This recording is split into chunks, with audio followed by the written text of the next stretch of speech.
Hello everyone, जीवन tutorials आपका एक बार फिर से स्वागत करता है। लास्ट टाइम हमने थोड़ी सी इंट्रोडक्शन देखी थी जो आपके पास एरोमेटिक हाइड्रोकार्बन्स हैं, जिसमें आपके पास बेंजीन है। उसके बारे में उसके बारे में हमने काफी कुछ डिस्कस किया था। बेंजीन की चाहे स्ट्रक्चर के बारे में बात करें, चाहे मॉलिक्यूलर ऑर्बिटल पिक्चर जो है हमारे पास वो हमने डिस्कस की थी, या आपके पास उसकी एरोमेटिसिटी की बात करें तो वो भी हमने डिस्कस कर लिया है। अब हम जो नेक्स्ट डिस्कस करने वाले हैं वो methods of preparation of benzene हम डिस्कस करने वाले हैं कि मतलब अब हमने बेंजीन जो है उसको कैसे बना सकते हैं। तो there are various method for the preparation of benzene. First अगर मैं मेथड की बात करता हूं तो this is first method, that is क्या, अगर मैं फर्स्ट मेथड की बात करूं तो कौन सा होगा? Preparation from phenol. प्रिपरेशन करनी है आपने कहां से?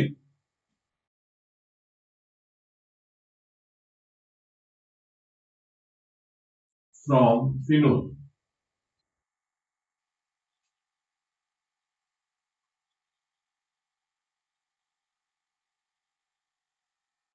बड़ी सिंपल सी रिएक्शन है कि फिनोल के साथ हम क्या कर सकते हैं, कैसे रिएक्ट करवा सकते हैं, क्या चीज रिएक्ट करवाएंगे कि आपके पास बेंजीन बनेगी। ठीक है, तो मैंने देखिए यहाँ पे क्या लिख दिया, फिनोल लिख दिया। ये है मेरे पास फिनोल, और फिनोल के ऊपर देखिए क्या होता है, मतलब फिनाइल ग्रुप के ऊपर क्या होता है, OH, मतलब फिनाइल प्लस ओल, फिनोल। अब आपके पास ये किसके साथ रिएक्शन कर सकता है? जिंक के साथ। जिंक डस्ट ले लिए मैंने, और इस जिंक डस्ट के साथ ये रिएक्ट करके क्या बना सकता है? बेंजीन। कैसे? जब मैं इसको हीट करूंगा। जब मैंने इसको हीट कर दिया तो आपके पास यहां पे क्या बन गया? बेंजीन।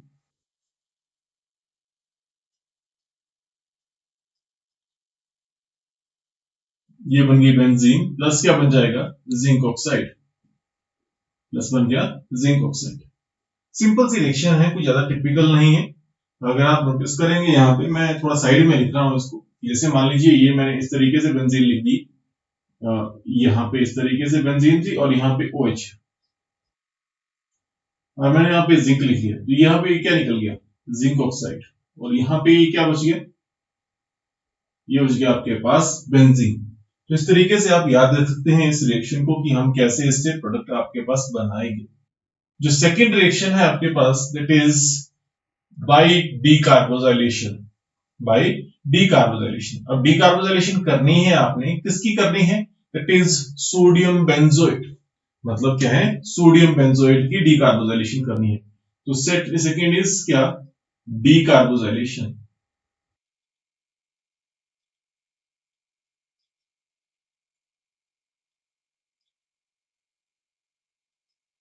ऑफ लिख दिया मैंने आगे, और साथ में लिख दिया क्या? Sodium benzoate.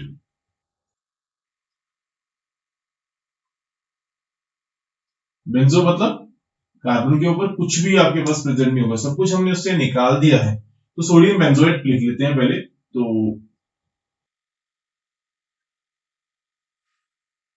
ये मैंने बेंजीन ले लिया, और यहां पे देखिए आप मैंने क्या लिखा? COONA। This is sodium benzoate. ये किस के प्रेजेंस में रिएक्शन करता है? Sodium hydroxide. और मैं क्या ले लेता हूं साथ में? कैल्शियम ऑक्साइड ले लेता हूं, इसको हीट करता। ठीक है, तो ये मेरे पास एक्चुअल में सोडियम हाइड्रोक्साइड से सोडियम हाइड्रोक्साइड, ये मेरे पास एक्चुअल में क्या है? अगर मैं सोडियम हाइड्रोक्साइड और कैल्शियम ऑक्साइड का मिक्सचर लेता हूं, NaOH प्लस क्या? कैल्शियम ऑक्साइड का अगर मैंने मिक्सचर ले लेता हूं तो हम इसको कहते हैं सोडा लाइम। Soda lime. तो मीन्स टू से जो रिएक्शन होगी वो किसके प्रेजेंस में होगी? सोडा लाइम के प्रेजेंस में होगी, और आपके पास यहाँ पे प्रोडक्ट बन जाएगा बेंजीन,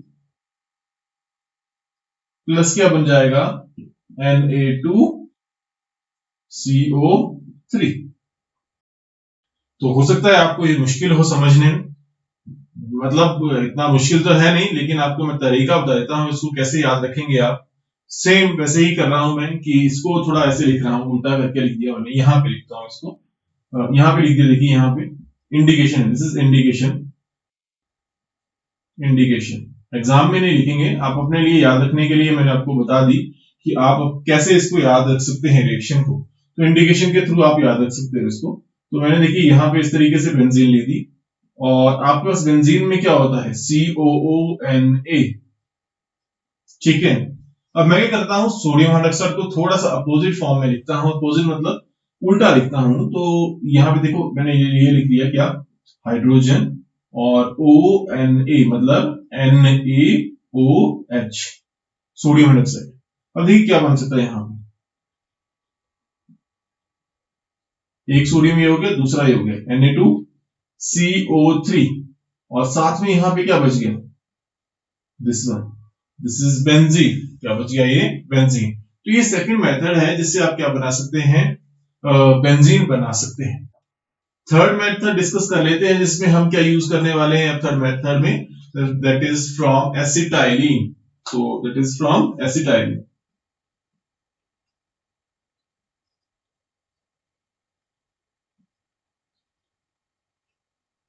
तो एसिटाइलिन की बात करते हैं, एसिटाइलिन के साथ कैसे आपके पास यहाँ पे प्रोडक्ट बन सकता है। तो मैं एसिटाइलिन लेता हूं क्या, जैसे कि अब आपके पास पता है, आपको एसिटाइलिन कैसे लिख सकता हूं, एसिटाइलिन क्या होता है, CH ट्रिपल बॉन्ड CH। तो मैंने लिख दिया CH, और ये ट्रिपल बॉन्ड CH। आपने भी इसी तरीके से लिखनी है ताकि आपके लिए इजी हो जाएगा। और कितने मॉलिक्यूल्स चाहिए मुझे इसकी, देखिए एक बेंजीन में कितने कार्बन होते हैं, 6। तो यहाँ पे 2 ही मैंने कार्बन लिखे हैं, तो मेरे को कितने चाहिए मॉलिक्यूल्स, 3। तो मतलब कि मैंने यहाँ पे लिख दिया दूसरा CH ट्रिपल बॉन्ड CH। उसके बाद दूसरा मेरे को क्या लिखना पड़ेगा नीचे, CH ट्रिपल बॉन्ड CH। अब देखिए क्या हो सकता है, ये जो रिएक्शन है, this is trimerisation, this is trimerisation.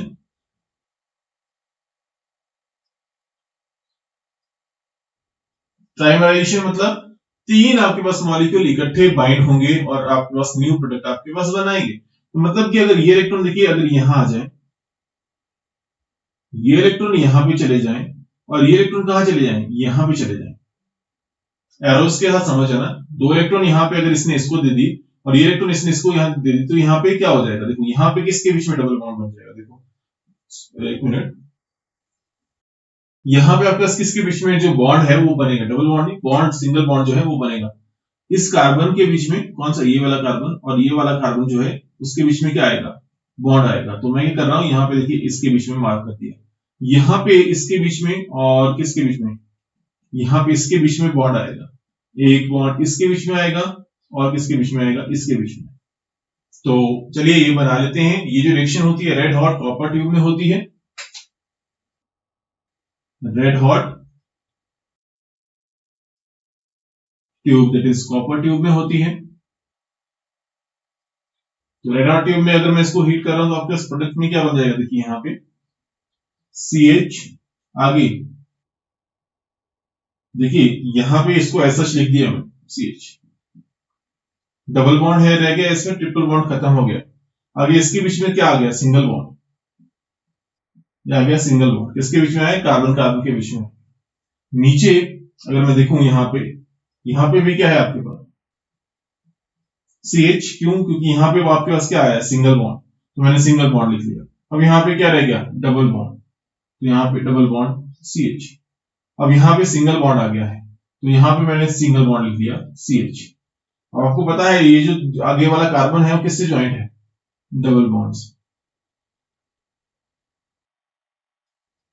ये वाला जो है डबल बॉन्ड से। तो मिस्टर से ये आपके पास क्या बन गई, दैट इज बेंजीन। क्या बन गई ये आपके पास, बेंजीन। ये सिंपल मेथड है, ज्यादा कोई टिपिकल नहीं है। नेक्स्ट देख लेते हैं, from benzene sulphonic acid, from benzene sulphonic acid.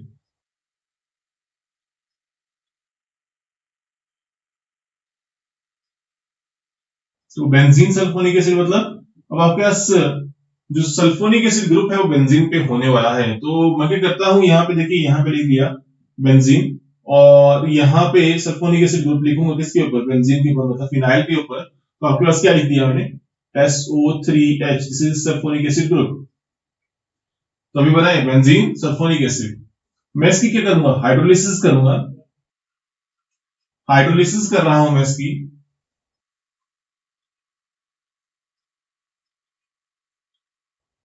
Hydrolysis करूंगा किसके प्रेजेंस में, 423 टू 473 केल्विन में।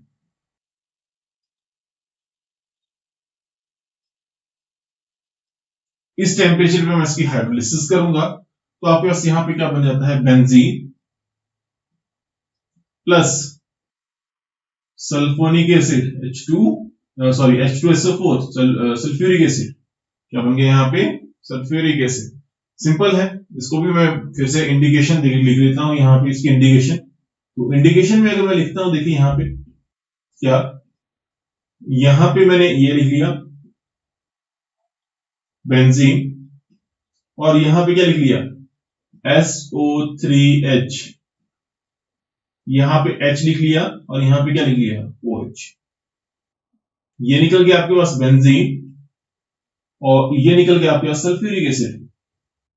इस तरीके से आपके पास प्रोडक्ट इसमें बन सकता है।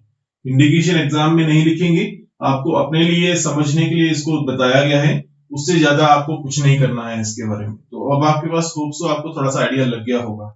तो देयर आर टोटल 4 रिएक्शन जो मैं अभी आपके साथ डिस्कस करने वाला था, कि जिस तरीके जिससे आप क्या बना सकते हो, बेंजीन बना सकते हो। तो होप सो आपको लग गया होगा पता। अब नेक्स्ट हमने जो देखना है वो देखना है इसकी क्या, केमिकल प्रॉपर्टीज। तो नेक्स्ट है हमारे पास क्या, इसकी केमिकल प्रॉपर्टीज। तो नेक्स्ट है हमारे पास जो केमिकल प्रॉपर्टीज, जो बेंजीन आपके पास शो करेगी, जो केमिकल प्रॉपर्टीज या जो रिएक्शन शो करेगा बेंजीन, वो हमने देखना है। तो चलिए लिखते हैं chemical properties.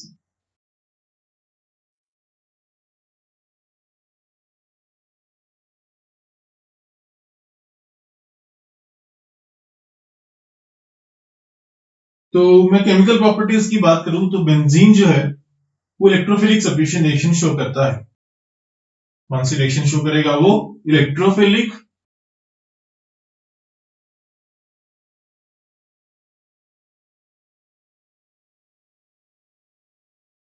Substitution reactions,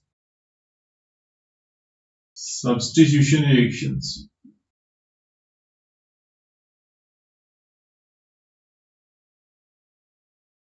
short में लिख रहा हूं रिएक्शंस।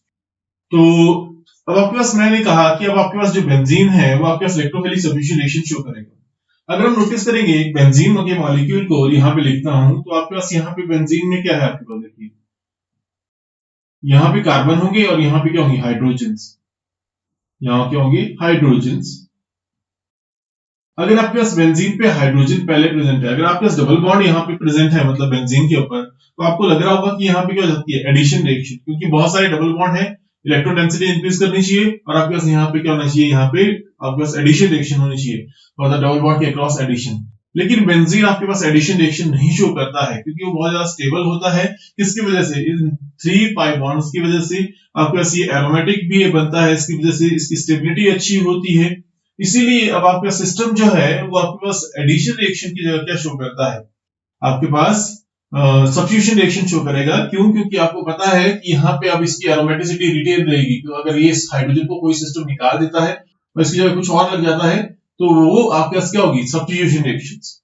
इलेक्ट्रोफाइल अगर सब्स्टिट्यूट करता है इसको, तो हम क्या बोलेंगे कि मतलब यहाँ पे इलेक्ट्रोफिलिक सब्स्टिट्यूशन रिएक्शन है। इलेक्ट्रोफाइल क्या होता है, पॉजिटिवली चार्ज विशेष कोई, ठीक है, जो कि इलेक्ट्रॉन ले सकता है, उसको क्या बोलेंगे हम, इलेक्ट्रोफाइल। तो चलिए इसमें हम सबसे पहले देखते हैं हैलोजिनेशन। सबसे पहले डिस्कस करता हूं मैं इसकी हैलोजिनेशन।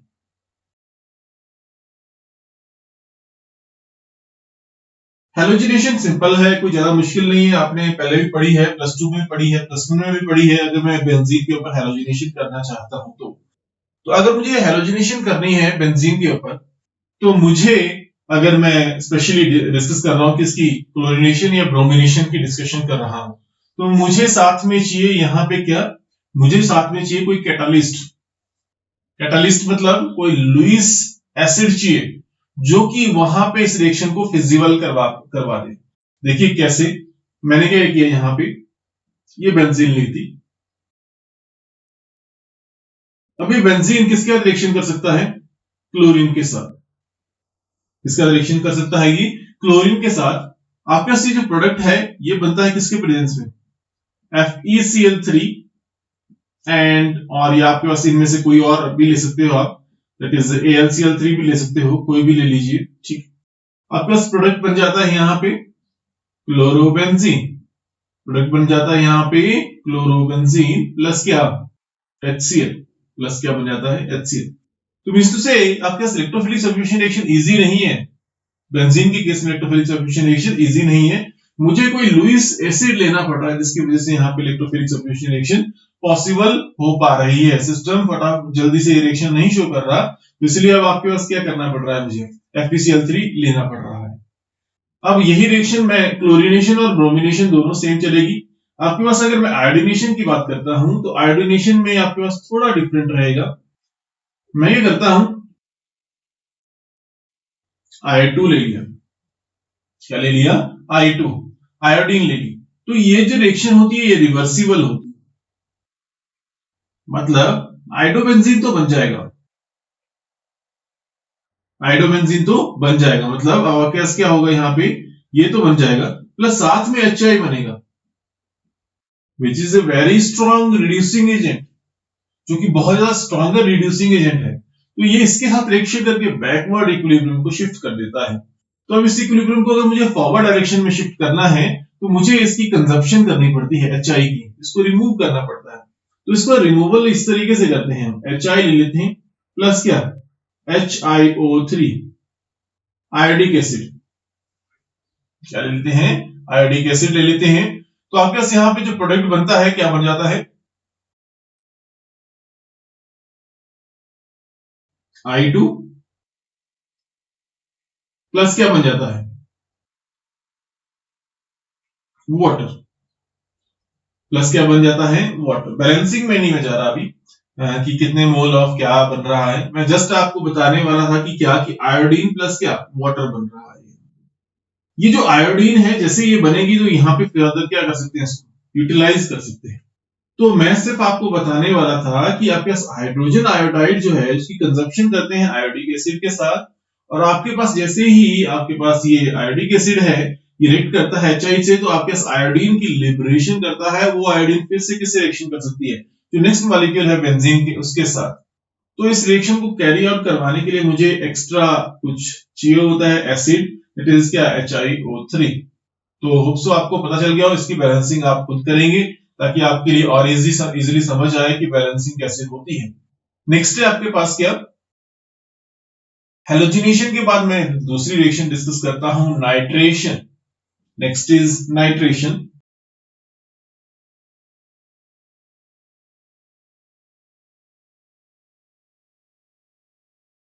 इजी रिएक्शन है। अच्छा, इसका मैंने आपको शायद थोड़ी सी इंडिकेशन नहीं बताई। इंडिकेशन सिंपल है इसकी। इसकी अगर इंडिकेशन हम डिस्कस करना चाहते हैं तो मैंने देखिए यहाँ पे लिख लिया बेंजीन। आपको पता है यहाँ पे हाइड्रोजन होता है और यहाँ पे क्या है? Cl होता है। तो ये क्या निकल गया? HCl निकल गया, और ये क्या निकल गया आपके पास? क्लोरोबेंजीन। तो इंडिकेशन मैंने आपको ये बता दी कि कैसे जैसे ये, मतलब आप याद रख सकते हैं इसको। हालांकि इसका मैकेनिज्म हम बाद में डिस्कस करेंगे कि एक्चुअल में होती कैसी है रिएक्शन, लेकिन मैंने अभी थोड़ी देर के लिए इंडिकेशन बताई। अब नेक्स्ट इज नाइट्रेशन। तो नाइट्रेशन कैसे होती है? मैंने ये बेंजीन ले ली और साथ में मैंने ले लिया concentrated nitric acid. Concentrated nitric acid ले लिया। आपको एक बात याद रखनी है कि जब हम नाइट्रेशन करते हैं बेंजीन पे तो नाइट्रेटिंग मिक्सचर लिया जाता है, इट इज क्या? कंसंट्रेटेड नाइट्रिक एसिड एंड क्या? Concentrated sulphuric acid. तो मैंने क्या ले लिया? कंसंट्रेटेड सल्फ्यूरिक एसिड ले लिया, साथ में कॉन्सेंट्रेटेड सल्फ्यूरिक एसिड लिया। आपको इसका रीजन भी बताएंगे कि क्यों लिया जाता है ये, लेकिन जब हम इसका मैकेनिज्म डिस्कस करेंगे तो आपके पास यहाँ पे प्रोडक्ट बन जाता है क्या? नाइट्रोबेंजीन। यहाँ पे प्रोडक्ट बन जाता है क्या? नाइट्रोबेंजीन प्लस क्या बन जाता है? वाटर। प्लस क्या बन जाता है? वाटर। तो डिस्कस कर लेते हैं इसकी इंडिकेशन की क्या इसमें हुआ है। तो इसको अगर मैं इसकी इंडिकेशन डिस्कस करना है, इसकी इंडिकेशन डिस्कस करनी है आपने, तो मैं क्या करता हूं, यहाँ पे इसकी इंडिकेशन के लिए क्या लिखता हूं,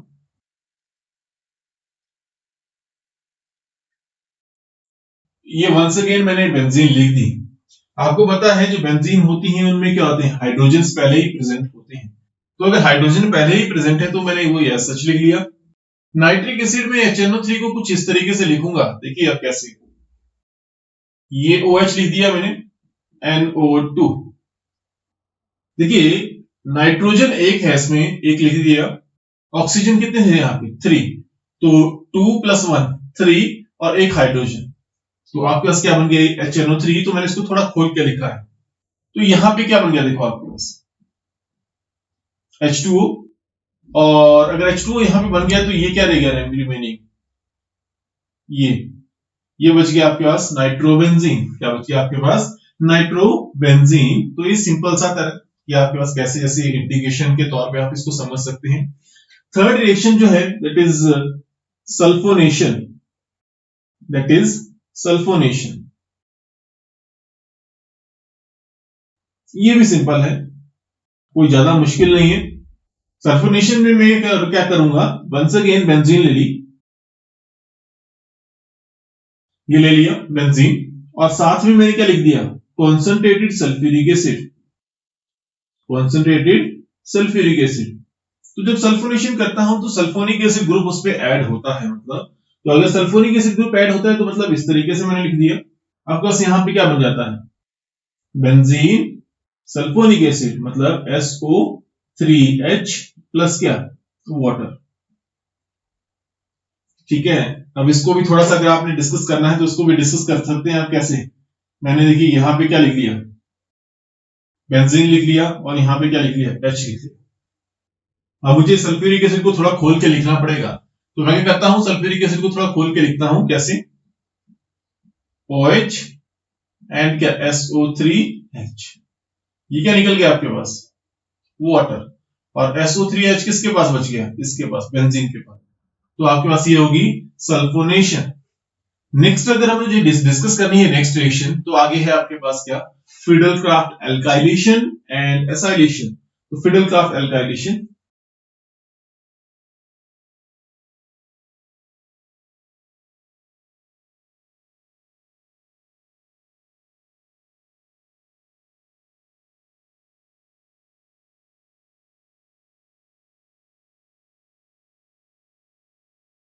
फिडलक्राफ्ट एल्काइलेशन।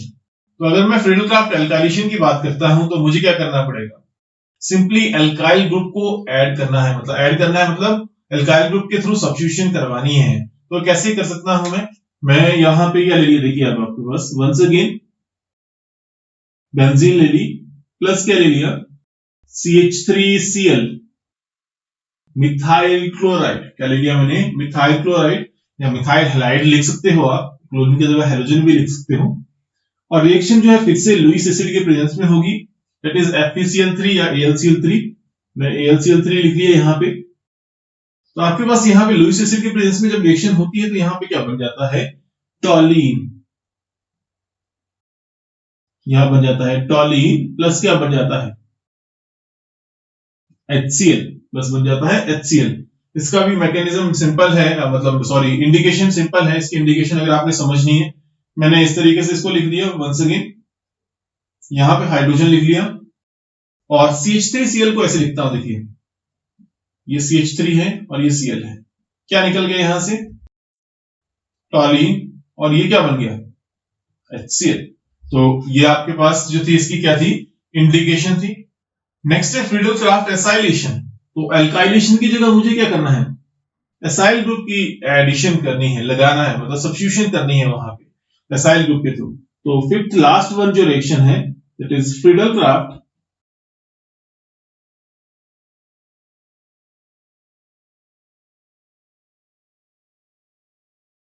एसाइलेशन।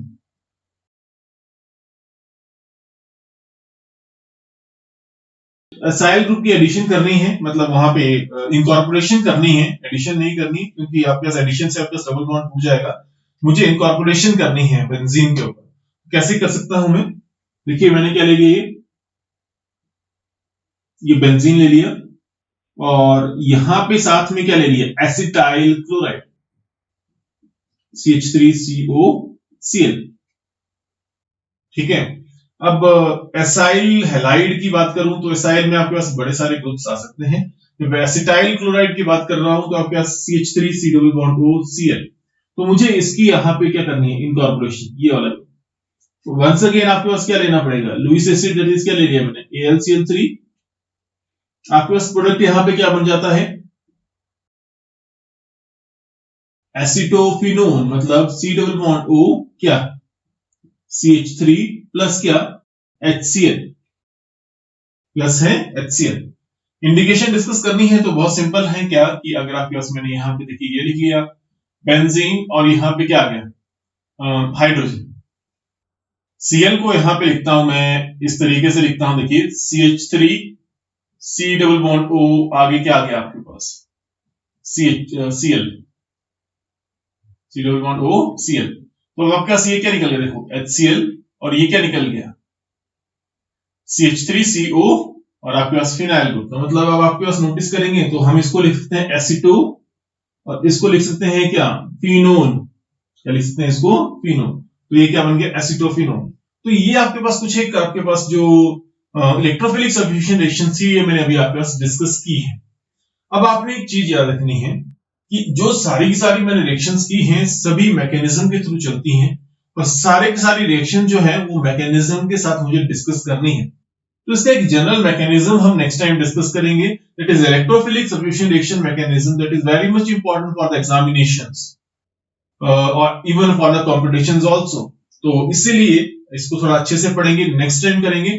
और तब तक के लिए आपने ये ध्यान में रखना है कि किस रिएक्शन में क्या प्रोडक्ट बनता है, कैसे प्रोडक्ट बनता है। तो होप सो आपको थोड़ा सा रिएक्शंस का आइडिया लग गया होगा। तो नेक्स्ट टाइम मिलते हैं आपके साथ, किसको डिस्कस करेंगे उस time, electrophilic substitution reaction mechanism को। तो I think this is sufficient for now. तो नेक्स्ट टाइम मिलते हैं। Thank you for watching, see you next time.